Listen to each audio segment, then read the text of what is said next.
I'm super honored to have these three. I'm just going to give a quick little reason why I'm so excited. We have every side. So we have the freelancer, we have the platform, and we have the client. Now, I'm going to start with you guys. Give me a quick intro on yourself. Yes, thank you so much, Matthew. Hi, I'm Martina. I'm joined from Berlin today. Everything went well with the barn today, I have to say. I was kind of surprised myself, I have to admit. But yeah, when I'm not here talking with you about the future of freelance, I'm a freelancer myself on HR, specializing on HR development, HR transformation, and strategy. So I'm handing it over to you, Marion. Thank you. Thank you very much, and thank you for having me here. So I'm founding Latreche. I'm working for Accor Group, Accor Hotels, which is one of the cross-hospitality group in worldwide and also in Europe. I'm working for indirect procurement, so really function of a procurement dedicated to the offices and not for the hotels. And officially I'm French, but I've been in Germany for almost 12, 13 years now. So I'm really happy to be here today. Hi, I'm Vincent Huguet, so I'm CEO and co-founder of Malt. So thanks for having me in your panel and thanks for being here for all of you. Perfect. Okay, so we have three themes, and I want you all to ask questions throughout. Okay, you can ask a question whenever you want. Now, the first theme, we're going to talk about the state of freelancing. We're then going to get into exact application. We're then going to get exactly into what to do right now and tomorrow. So next steps. And you're going to tell us who needs to be involved. I cannot wait. So, you guys ready to get rolling? So, I'm going to give some quick stats. And Vincent, you're going to be the stat man. But so, quick ones that I want to make sure I highlight again. And that is the talent shortage, right? So Europe needs 20 million, you're only getting 12, you're 8 down. Next is more than 2/3 of European freelancers say they're confident. Next is the 90% of European freelancers that do not plan to get a full-time job. And I do want to say that there's some really awesome data that came out literally this week showing that full-time freelancers have doubled since 2020 and are staying doubled. So they have gotten through, remember the whole, what was it? The Great Resignation, right? And talent was feeling pretty hot and then layoff central. But they've gone through and it showed that the full-time freelancers are staying. Now, and we're gonna get into challenges too, so don't worry. Marion, why did you even come today? And what's the opportunity that you see in a freelance workforce?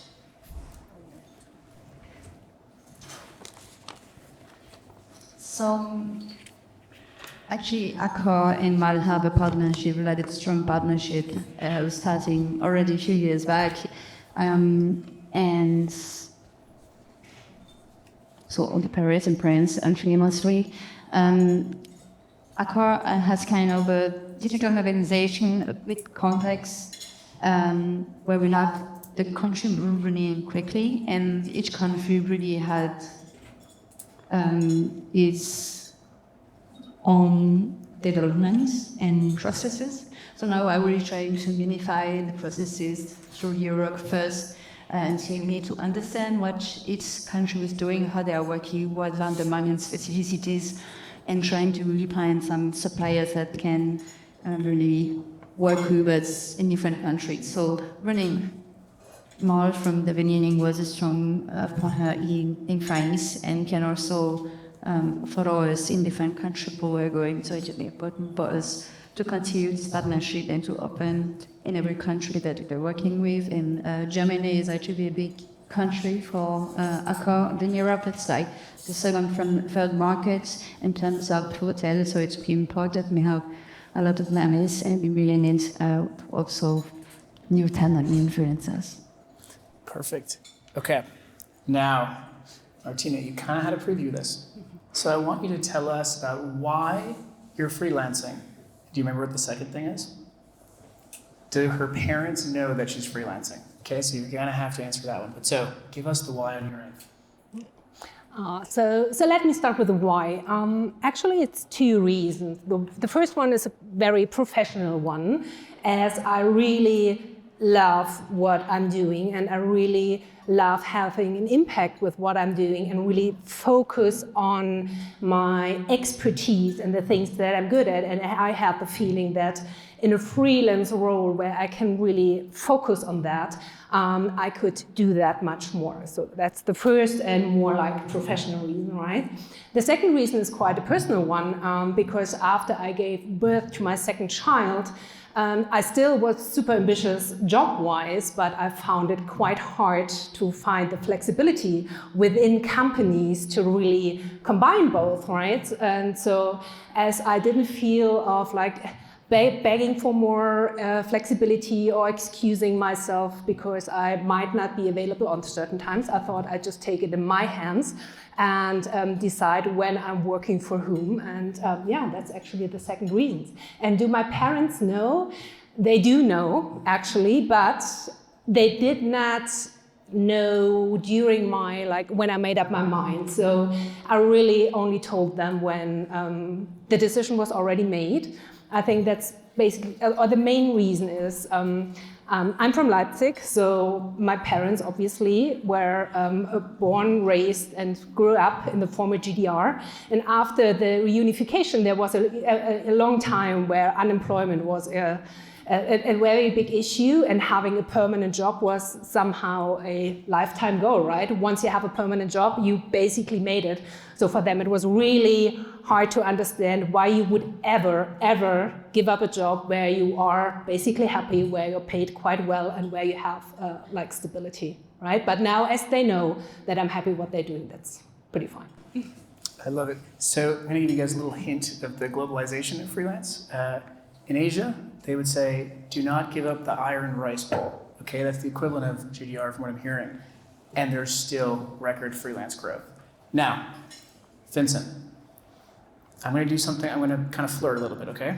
What I mean by that is, I said flirt, F-L-I-R-T, in that Vincent could build any business he wanted to, okay? We did a lot of researching. He could build anything. And so when you have free time, ask him about Mexico and flowers, okay? And I want to use that as I ask him his first question, which is, what is the state of freelancing in Germany? And also, why are you so excited to be CEO of Malt? So we've been here in Germany now for about 4 or 5 years. We now have 2 offices, one in Munich, one in Berlin, and we are about 70 people here in Germany. But a funny story is that we actually started here in this very office, in this WeWork, in 2020. And at the time I moved here with my family because we thought, okay, Germany is going to be our biggest market, and it's a very important market for us. So I moved here for a while, not at the right time because it was just before Corona, but a funny story is that WeWork was open during lockdown, so I could have an office. And you know that WeWork also had, I don't know now, but they had at the time a free beer tap, you know. So the WeWork downstairs here was the best bar, speakeasy bar, illegal of Munich, you know, for a while. I don't know if I should say that, but anyway, it was a good time. So we've been in Germany for a moment now, and Germany is the biggest market for freelancing in continental Europe. UK is bigger, but UK is not anymore in Europe. So it's 1.5, I think you showed it on your slide, 1.5 million freelancers. And so it's a very more mature market. For instance, the first market, so we started in France, after that we went in Spain. Spain is now growing, but you know, Spain, we did most of the evangelization there, you know, because freelancing was not known. When we arrived in Germany, freelancing was already quite mature. But COVID, as you said, has really increased, you know, that growth in an amazing way, because before freelancing was mostly IT and design, and then we saw all type of fields, you know, like yours, for instance, coming to freelancing. So freelancing is very big in Germany. It's still growing. It's also a lot of freelancers with a lot of experience. In average, you know, people have more than 7 years experience. Like 50% of them have more than 7 years of experience in freelancing, and obviously they have professional experience before. And why is it a big market? Well, because it's a big economy. It's a big population, of course. But I think if you do the comparison with the consulting market consulting market has always been very big in Germany, and there's a reason for that. If you take, for instance, the Munich office of McKinsey, it's bigger than the one in Paris. And I think it's also linked to the decentralization of the economy, with so many, small or mid-sized cities where you still need to have access to the talent, but the talent is not necessarily on the place where you are. So Munich is a big city, it's probably easy to hire all type of people, whatever, super data scientists or anything. But if you are in Mittelstand, in a mid-sized town, probably it's harder. So that's why consulting has always been big in Germany, and in a way, freelance consulting is very big too, and it's still growing and growing. All right, I remember that time at WeWork. I would take my corporate card to get in for the day and then drink. It was great. Kind of smarter now. But so, Marion, over to you in terms of getting the practical application.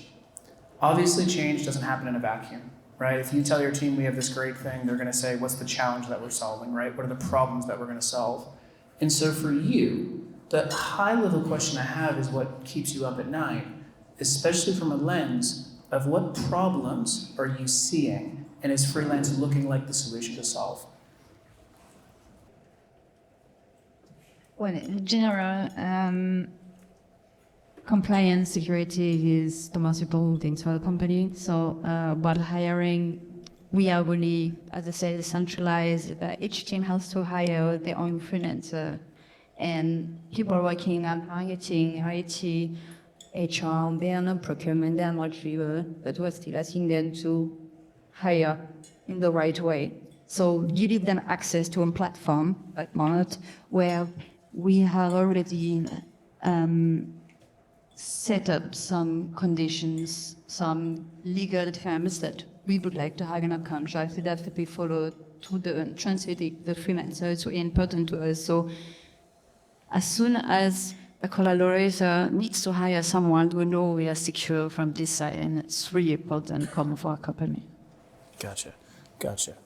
Now, I'm going to say a quick story, okay? Really quick. We were over at the largest insulin producer in the world, and we said the credit card statement, right? And they go, no, there's no way, right? We're this very highly technical, we have these labs, there's no way we have freelance spend. They checked the corporate card statement. They saw enough to have their eyes open up. They called. They said, hey, we see this charge related to freelance platform. Silence for 5 seconds. Then the person goes, am I getting fired? So I'm willing to bet that no matter what, every company here, they're seeing freelance spend, and you must centralize it, or else they're going to do it anyways. Now, Martina, rumor has it 10 years freelancing, 10 years plus? Close to 10. Yeah. Close to 10? Okay. So tell us about your experience and how it's changed in those 10 plus years. I actually felt pretty reminded how my career developed when you showed the slide on first of all, you're being transactional, then you should develop to strategical and then disruptive, right? And when I look back at my career, I really could see parallels, because when I started as a freelancer, it was pretty transactional, right? So I was a VP people before. So when I started freelancing, I basically jumped in as a VP people whenever in a certain company, somebody with this experience or in this role was missing due to, I don't know, illness, or you had to part, or the company had to part with this person and couldn't find somebody else quicker. So it was quite transactional. We missed somebody, you are the right person, please come in and cover until we found somebody new, right? And then it started to get more, it really got, I see that my work got more strategical, because more and more companies called saying, okay, Martina, business-wise, this is our plan. We want to expand to a certain area. We have to, I don't know, restructure our company. We want to tap into a different market, and therefore we have to develop and prepare our organization, so much more strategical. And nowadays, not as often as I would wish, but still already companies are approaching me to say, okay, we really want to try something new. We want to think it through. We want to try it, but at this point, we don't feel safe enough to like really establish it within the company. So we want to have somebody to have a sparring partner, somebody who could give us some ideas and maybe some outside perspective on something. So I hope this continues, but yeah, I can really see this development not only on the company side, but also on the freelancer side. Yeah, I love the aspect of de-risking, right? And it's actually dovetailing into your next question, Vincent, because there is risk, right? But before, I do want to call out that if anyone here is thinking that your AI strategy is to go hire a head of AI, have fun $5 million later when you realize you should have hired a couple freelancers. So when we talk about de-risking, freelance is such an integral aspect of that. Now, Vincent, there is some risk. So there's a general question of what's the purpose of a platform? Right? Why can't you just go hire you directly? And all you enterprise leaders know, you don't want to step into that risk bucket. But Vincent, where does Malt in a talent platform fit into the overall talent landscape? And I want to also add, he has the most data across all of Europe of what's happening. Yes. So maybe just to explain a bit of our history. So we started in 2013, and we wanted, you mentioned before Airbnb, that's funny, we actually wanted to do the Airbnb of work, or the Airbnb of freelancers. What I mean by that is that we wanted something as easy to use as Airbnb to hire freelancers. And we've always thought, even if we go towards a B2B market, people inside the company should have a user experience that is super easy. And we started like that, and we started with assembling this community, which is today 800,000 freelancers around Europe, 60,000 in Germany. And we also, at one point, realized, okay, we're working more and more with these corporate clients, like Accor, and we need to evolve to work in what you mentioned, security, compliance, etc. So we built on top of this marketplace a freelancer management system, which is the way to centralize everything that you do with freelancers. So all the compliance, the contracting, the payment. So that's how we've been evolving. And you mentioned having I think you said a talent strategy. I think that's what we are seeing now, and particularly since COVID. You know, people were before a bit more transactional, and they were finding freelancers when they needed. Now they understand that a big part of the pool of the talents are freelancers. If you take, for instance, just IT, we consider that the whole people working in IT in Europe, 50% are full-time employees, and 50% are externals. And out of these 50%, half are working for consulting companies, so the Accenture, the Capgemini, etc., and half is working as freelancers. So companies today need to have a freelancer strategy. That's why we're seeing more and more big corporates doing RFP to organize, their freelance strategy. And the clients we like working the most with is the ones where, interestingly, we have someone from HR and someone from procurement, where HR and procurement are working together. Because yes, it's a topic of procurement, yes, it's the acquisition of something, but at the same time, it's a HR topic. It's really a change of mindset. And by the way, I think you mentioned it, but usually our clients say about freelancers, they are externals, but they are the most internal of the externals. So they are really, helping us change the culture, going faster in our digitization, today AI, If you want to move this thing, if you can have, you can take a strategy firm and, in a top-down way, telling what to do, and that may be necessary. But at the same time, having all these freelancers spread out in all the organization, deploy a new culture, deploy new ways of working that are usually our clients say very important for them. So the topic of embedding, I want to make sure I call that out. One of the number of questions I get asked is like, hey, what's the future of freelance? And I say it's actually not freelance. It's A players embedded in your team, but they're contractually freelancers.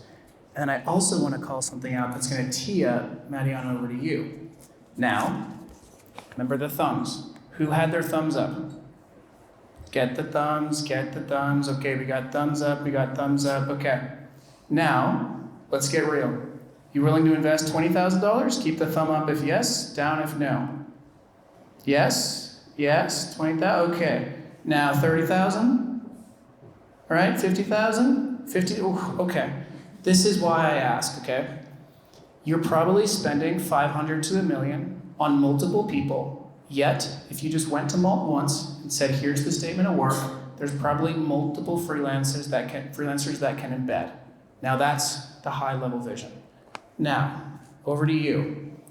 When you are communicating this across the company, when you are proving that we need to invest in this, what are the specific buzzwords that you're using? Is it talent scarcity? Is it speed? What are you using across the company to justify this investment? Well, I'm not talking about security, I think. I thought about that. We have transparency, which is important, so we know where we are investing our money into, and we know the split between what's going to the freelancer, what's going to the third party. So it's really important to have this transparency, which you don't have all the time. In the administrative tasks are really getting more efficient. It's really easy to get some profiles to set up discussions, interviews, and really the process of getting quotation is really going fast. So setting times for employees is really important, that they can invest the time somewhere else. Rapidity is what I said, flexibility. We need to hire well because budget validation, if it needs to work fast. We will need a special resource at a certain point, so that's important. And I want to realize that we are, and it's a bit what we were saying before, Martina, and it's like, before we were looking to, there was an open position, we were looking for a freelancer to fill this gap, and now it's like, I have a project where I need a certain expertise, really specific one, and I'm looking for someone that really has this expertise. And that we can really find on the platform, because you can really give the job description and get profiles that are really linked to these specific products. That's really important. So the time savings, right? That's a consistent across all. Now, we're gonna get into tactically the next steps and how to get started. Before that, Vincent, from everything that you see, if you can, I'd love to hear about some big wins and some clients that are really grabbing it and taking control of this. Well, I should say accorded, but you talked about it better than I do. No, I think we have a few ones. So we have 70,000 clients of all types. Because it's important for freelancers to work sometimes with startups, with small and medium businesses, and some other time with corporate enterprise clients. In the big ones, one that I have in mind that we started with this year, so quite late, is Schneider Electric. It's a very global company.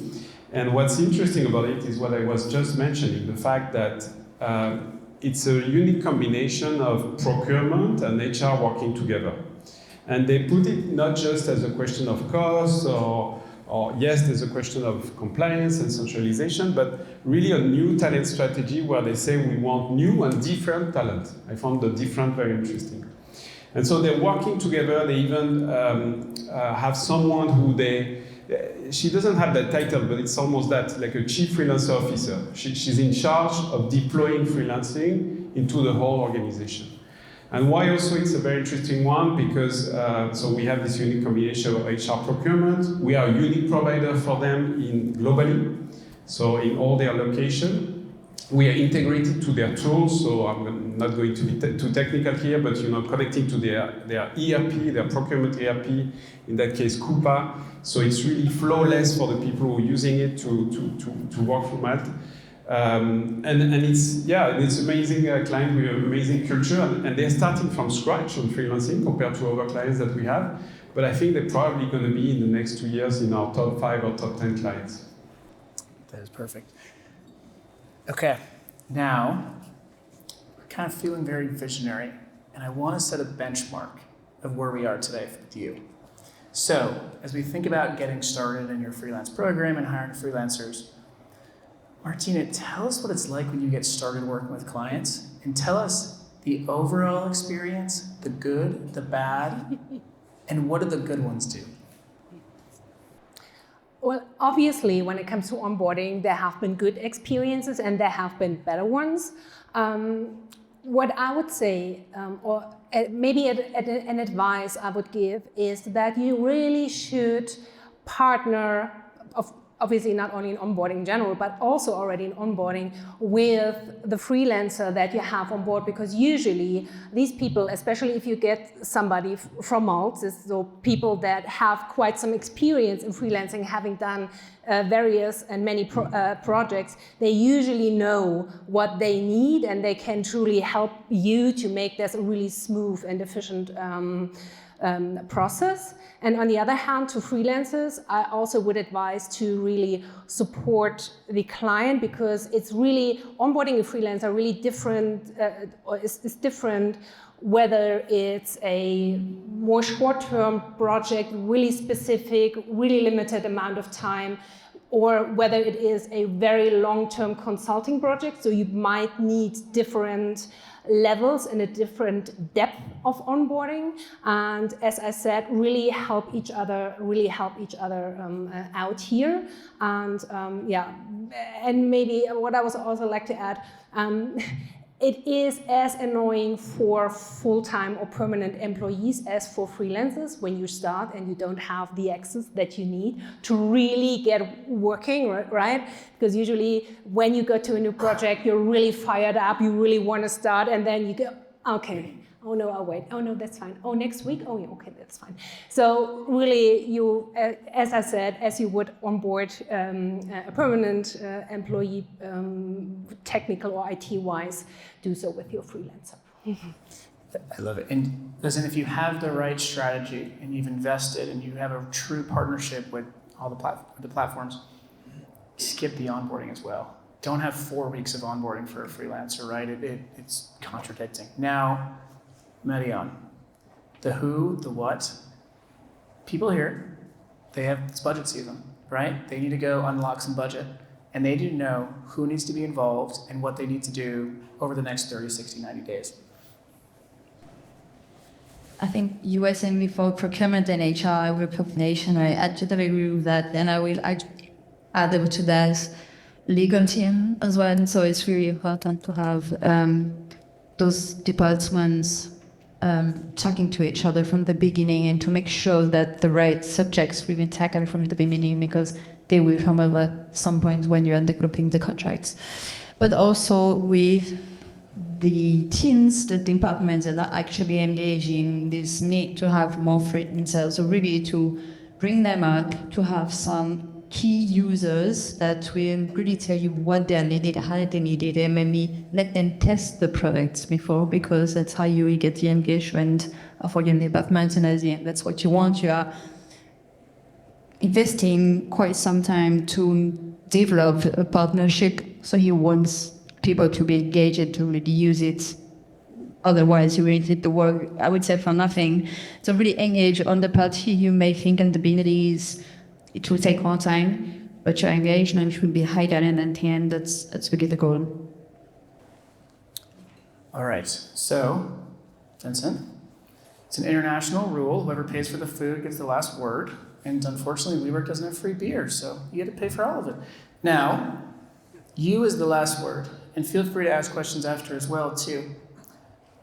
Literally as simple as, what should every single person here do in the next 30, 60, 90 days? And I want to add, what are some use cases? I heard one related to a cybersecurity expert in Ireland. That's crazy cool, but over to you. What should these leaders do in the next 30 days? I don't know about this particular one, because we have done already at Malt 350,000 projects in total, so we have a lot of cases. I think we summarize here a lot of things. One sentence I have in mind is one day the CHRO of L'Oréal telling me, I'm in charge of bringing talents here. That's my only job. So whatever the status of these talents is, employee, freelancer, I find them, and I need someone to find them. So, and I think there's another keyword that we like here at Malt, which is choice. And you mentioned it. The fact that thanks to technology and thanks to being a platform, we give access directly to the end user so that they can choose the freelancer they work with makes a big difference. People were buying before a brand, a famous brand name, and I think we are entering into an era where people want to choose the people. And as you mentioned, people are looking first for freelancing. They are thinking about cost at the beginning, and yes, it can be less costly. But then they move on thinking, no, we can have the best skills there, and we can have people who also, in terms of mindset, in terms of soft skills, are also all entrepreneurs. And on this technology part, by the way, we keep on improving at Malt, how we do this matching, which is really the cornerstone of what we do.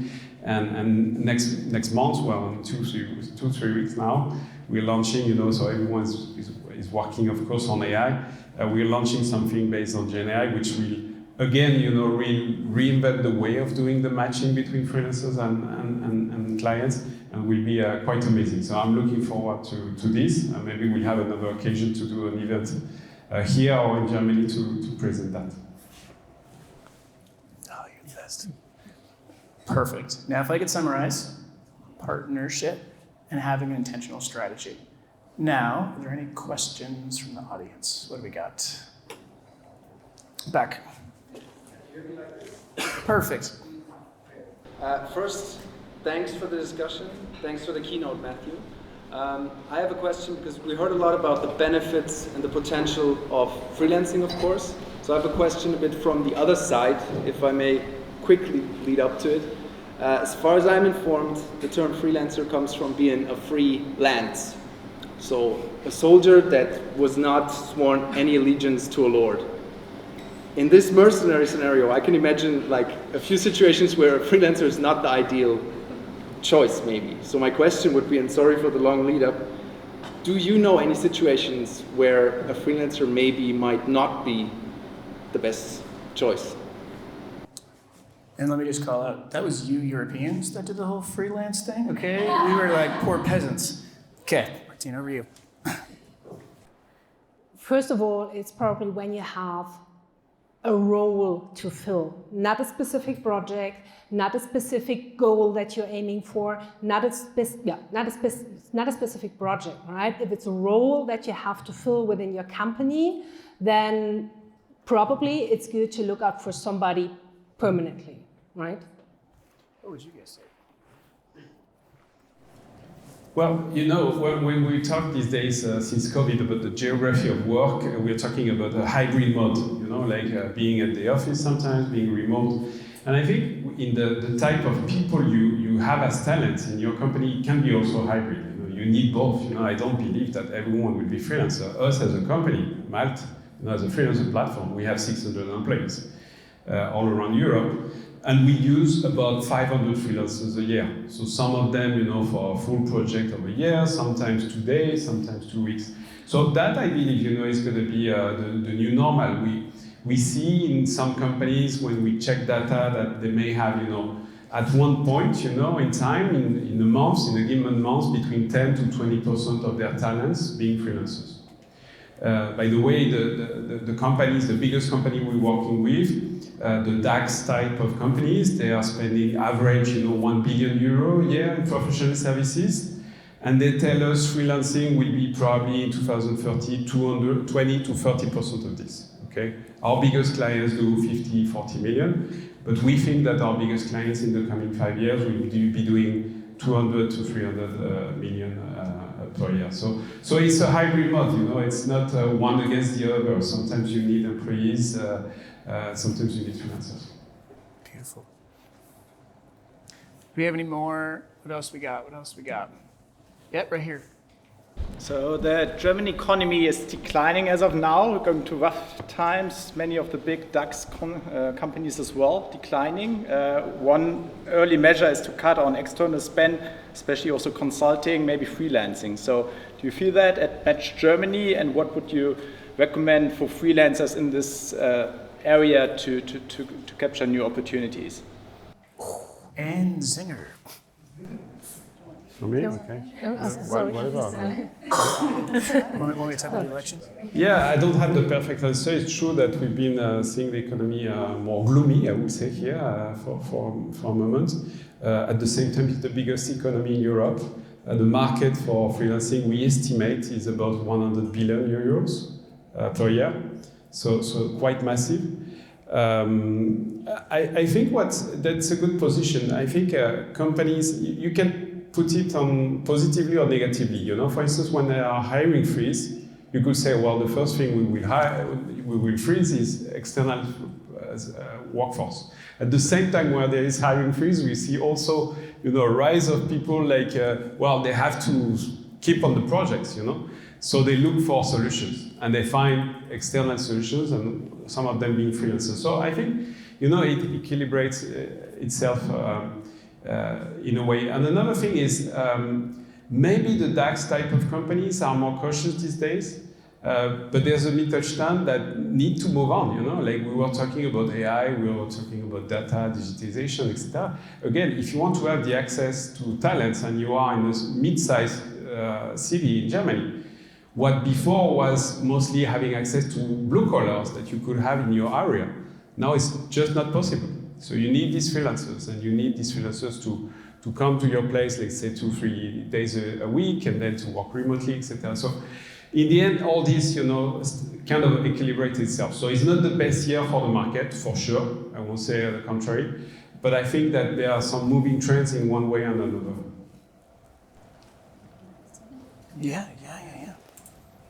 If I may add, it's remembering me like in the crisis 2008, and then like in France, all the automobile industry was actually getting rid of some people and asking them to be freelancers. So prices means need for flexibility to recover. And so, yes, the state is maybe not that good today, but everything that's going down needs some flexibility to recover and to build the new model. And so I think maybe for freelancer is not, if it's not going too much down, not that bad.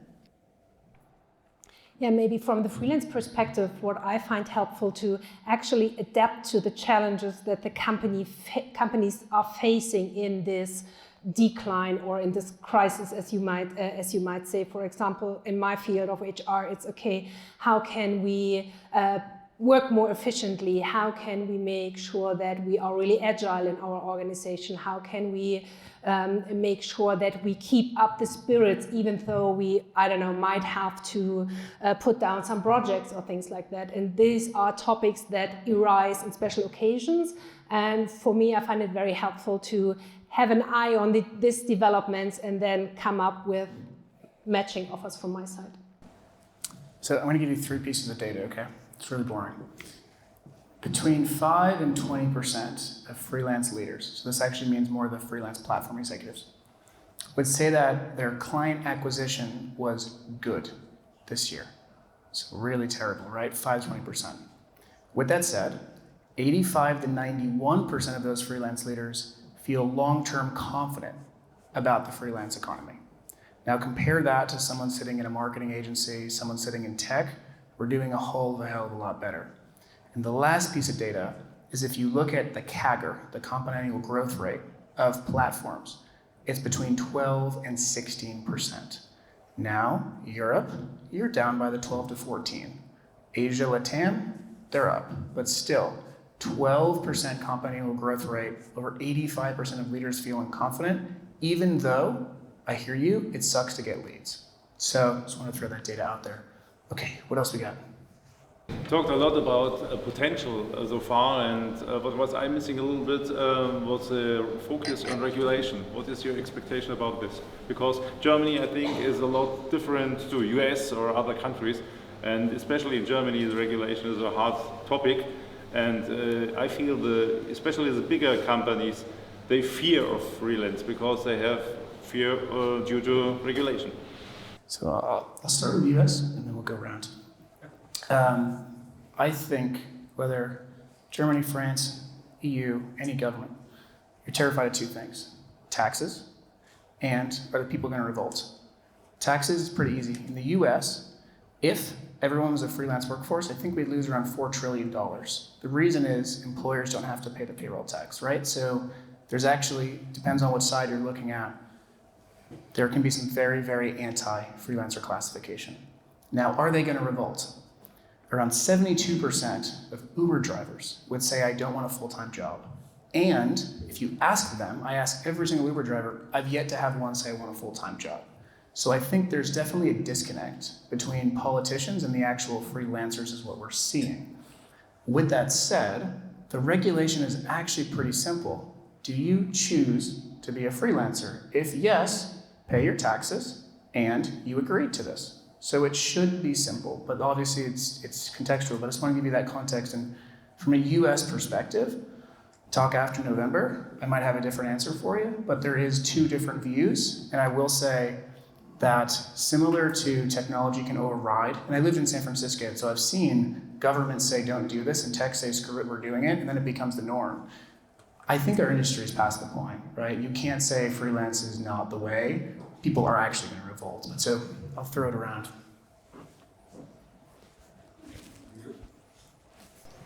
Yes, so that's a good question. That's a topic we've known for a while now, and we are in most countries of Western Europe. And I would say that's Europe, there's regulation. And we have different shades of gray, different, depending on the country. And it's true here in Germany that it is, a question always, like, very gray zone. At the same time, what I was mentioning is that Germany is still the biggest market in continental Europe, at least for freelancing. And we've done a lot of projects here with SMBs, with bigger clients. We, by the way, also 2 years ago acquired a German platform here, Comatch, that was more focusing on interim management and management consulting, and they had 10 years already of experience. We never had a problem, And what we think is our role here is to talk about this to our clients or prospective clients. So you mentioned legal. Actually, it's a very good point, and we do some legal breakfasts, we do meetings with these clients to tell them, okay, it's still a gray zone. We won't tell you there's no risk, it's not possible. But working, and Marion mentioned it very well, working with a platform in a way helps you being even safer. Why? Because you have control. The problem is when, and what the German authorities don't like, but the same in Spain or France, is that when a freelancer is a freelancer for 10 years, for instance, so then they say, okay, but there should have been an employee, So if you can control that, thanks to being a platform, because you have all the centralized data, the compliance, we check that the freelancer is well registered, pay their taxes and things like that. So, and also the fact that we are a platform, yes.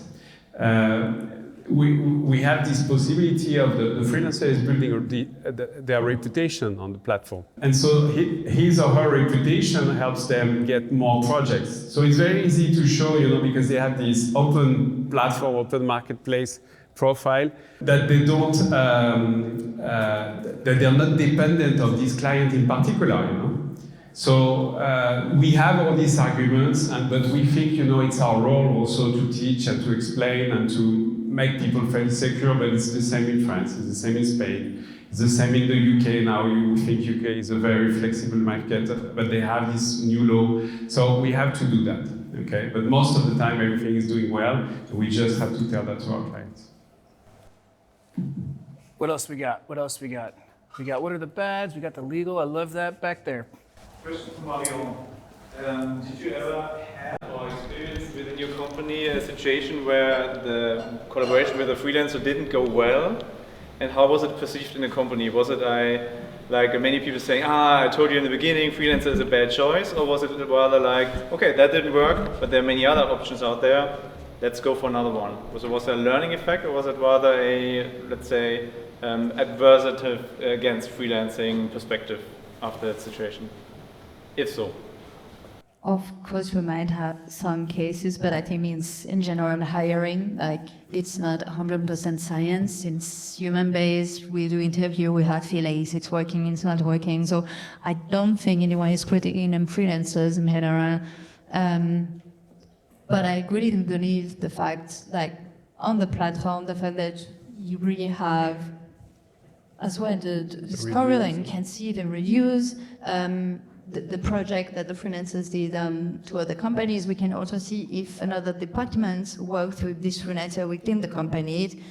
So it's also very handy maybe to take some decisions rather than interviewing someone that's coming from outside. So I think it's helped me. Of course, they may have some cases, but I don't think it's giving a bad image of freelancing. All right, let's wrap it up. Time to have some food. Thank you, Vincent, for all the food. And thank you so much for having all of us today. Thank you.